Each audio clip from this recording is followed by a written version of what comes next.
ബിസിനസ്സിൽ ഏറ്റവും പ്രാഥമികമായിട്ട് 7 ഫങ്ഷൻസാണുള്ളത്.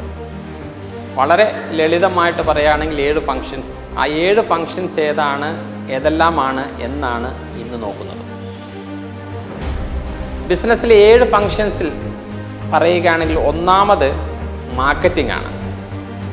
ഏത് ബിസിനസ്സും ചെറുതായാലും വലുതായി കഴിഞ്ഞാലും വിൽക്കുന്ന ഉൽപ്പന്നമോ സേവനമോ എന്തോ ആയിക്കോട്ടെ, അത് ഉപഭോക്താക്കളിലേക്ക് ആ വിവരം എത്തിക്കുന്നതിന് വേണ്ടി ചെയ്യുന്ന എല്ലാ ആക്ടിവിറ്റികളും, എല്ലാ കർമ്മങ്ങളും, എല്ലാ ആക്ടിവിറ്റീസും മാർക്കറ്റിങ്ങിൽ പെടുന്നു. മാർക്കറ്റിങ്ങിനെ പറ്റി ഡീപ്പായിട്ട് പഠിക്കുകയാണെങ്കിൽ വിശദമായിട്ട് പറയണം, അത് പറയാനുള്ള സമയമല്ല, പരിചയപ്പെടുത്തുന്നു മാത്രം. രണ്ടാമത് വരുന്നത് സെയിൽസാണ്, വിൽപ്പന.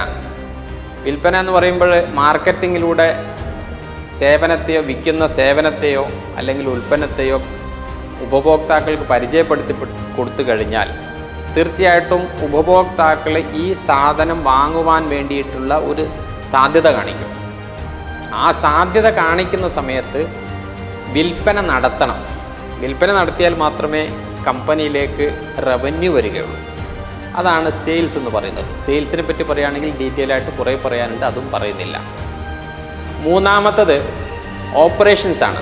ഉൽപ്പന്നമായാലും സേവനമായി കഴിഞ്ഞാലും ഈ കമ്പനിയിൽ ചെറുതായാലും വലുതായാലും സെയിൽസ് നടന്നു കഴിഞ്ഞാൽ കൃത്യമായിട്ട് ഓരോ സംഗതികളും കൃത്യസമയത്ത് ഡെലിവറി കൊടുക്കുവാനും കൃത്യസമയത്ത് സേവനം നടത്തി കൊടുക്കുവാനും അതിൻ്റെ മറ്റുള്ള ക്രമങ്ങളെല്ലാം ചെയ്തു കൊടുക്കുവാൻ വേണ്ടി അകത്ത് ചെയ്യുന്ന സംഗതികളെല്ലാം കൂടി ചേർത്താണ് ഓപ്പറേഷൻസ് എന്ന് പറയുന്നത്. മൂന്നാമത്തെ ഫംഗ്ഷൻ എന്ന് പറയുന്നത് ഓപ്പറേഷൻസ് ആണ്. നാലാമത്തെ ഫംഗ്ഷൻ എന്ന് പറയുന്നത് R&D ആണ്. R&D എന്ന് പറഞ്ഞാൽ research and development. Research and development എന്ന് പറയുമ്പോൾ സാധാരണയായിട്ട് നമ്മളെല്ലാം തെറ്റിദ്ധരിച്ച് വെച്ചിരിക്കുന്ന ഒന്ന്, വലിയ കമ്പനികൾക്ക് പുതിയ പ്രൊഡക്റ്റുകൾ ഉണ്ടാക്കുവാനും അതിനുവേണ്ടി പരീക്ഷണം നടത്തുവാനുമുള്ള പരീക്ഷണശാല എന്ന രൂപത്തിലാണ് നാം മനസ്സിലാക്കി വെച്ചിരിക്കുന്നത്. എത്ര ചെറുതായി കഴിഞ്ഞാലും R&D ഫംഗ്ഷൻ ഉണ്ടാകണം. കാരണം വരുന്ന കസ്റ്റമേഴ്സ് അല്ലെങ്കിൽ അവരുടെ പുതിയ ട്രെൻഡിനനുസരിച്ച് ഉൽപ്പന്നങ്ങൾ ഉണ്ടാക്കുവാനോ അല്ലെങ്കിൽ നിലവിലുള്ള ഉൽപ്പന്നങ്ങളെ കൂടുതൽ നൂതനമാക്കുവാനോ വേണ്ടിയിട്ട് നടത്തുന്ന ശ്രമങ്ങളെ R&Dയിൽ പെടുത്താം. പുതിയ ഉൽപ്പന്നങ്ങൾ കണ്ടെത്തുന്നു, പുതിയ മോഡിഫിക്കേഷൻസ് വരുത്തുന്നു, മാറ്റങ്ങൾ കൊണ്ടുവരുത്തുന്നു.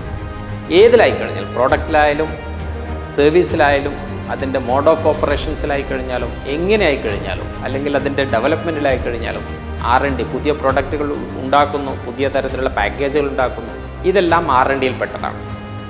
ഇതാണ് നാലാമത്തെ ഫംഗ്ഷൻ. അഞ്ചാമത്തെ ഫംഗ്ഷൻ എന്ന് പറയുന്നത് അക്കൗണ്ട്സ് ആണ്. കണക്ക് വെക്കുക. വിൽപ്പന നടത്തുന്നത് അല്ലെങ്കിൽ വിൽപ്പന നടത്തുന്നതിന് മുമ്പേ ഉൽപ്പന്നമോ സേവനമോ വാങ്ങുന്നതിന് പണം കൊടുക്കുന്നത്, വില കൊടുക്കുന്നത്, ഇതിൻ്റെ എല്ലാം കണക്കുകൾ സൂക്ഷിക്കുന്ന ഫംഗ്ഷനാണ് അക്കൗണ്ട്സ് എന്ന് പറയുന്നത്. വളരെ അനിവാര്യമായിട്ടുള്ള ഫംഗ്ഷനാണ്. ആറാമത്തത് എന്ന് പറയുന്നത് HR ആണ്, ഹ്യൂമൻ റിസോഴ്സ് മാനേജ്മെൻറ്റ്. തനിച്ച് എല്ലാ ജോലികളും ചെയ്യുവാൻ സാധ്യമല്ല. എന്നാൽ ഇതിന് ഉചിതമായ ആളുകളെ കണ്ടെത്തിയിട്ട് അവരെ കമ്പനിയിലേക്ക്, സ്ഥാപനത്തിലേക്ക് റിക്രൂട്ട് ചെയ്യുവാനും അവർക്ക് ട്രെയിനിങ് കൊടുക്കുവാനും അവരെ വികസിപ്പിച്ചെടുത്തിട്ട് നമ്മുടെ ബിസിനസ്സിനനുസരിച്ച് അവരെ പ്രവർത്തിക്കാൻ യോഗ്യരാക്കുന്നതും എല്ലാം കൂടി ചേർന്ന ഫംഗ്ഷനാണ് HR എന്ന് പറയുന്നത്. ഏറ്റവും അവസാനം എന്ന് പറയുന്നത് മാനേജ്മെൻ്റ് ആണ്. ഈ പറഞ്ഞ 1 മുതൽ 6 വരെയുള്ള ഫങ്ഷൻസിലെല്ലാം കൃത്യമായിട്ട് നടക്കുന്നുണ്ട് എന്ന് ഉറപ്പുവരുത്തുന്ന ഫംഗ്ഷനാണ് മാനേജ്മെൻറ്റ്. ഈ 1 മുതൽ 7 വരെയുള്ള functions including marketing, sales, operation, R&D, accounts, then HR, ഏറ്റവും അവസാനം മാനേജ്മെൻറ്റ്. ഇതെല്ലാം ഒരു ബിസിനസ് ഓണർക്ക് ഉണ്ടായിക്കൊള്ളണം എന്ന് നിർബന്ധവുമില്ല. ഏതെല്ലാമോ ഫങ്ഷൻസ് ബിസിനസ് ഓണർക്ക് അറിയുമായിരിക്കും. അല്ലാത്തത് അതിന് യോഗ്യരായ ആളുകളെ കൊണ്ടുവന്ന് അവരെ പ്രാപ്തരാക്കിയിട്ട് ഈ 7 ഫങ്ഷൻസും സ്മൂത്തായിട്ട് നടക്കുമ്പോഴാണ് കമ്പനി നല്ല നിലയിലേക്ക് പോകുന്നത്.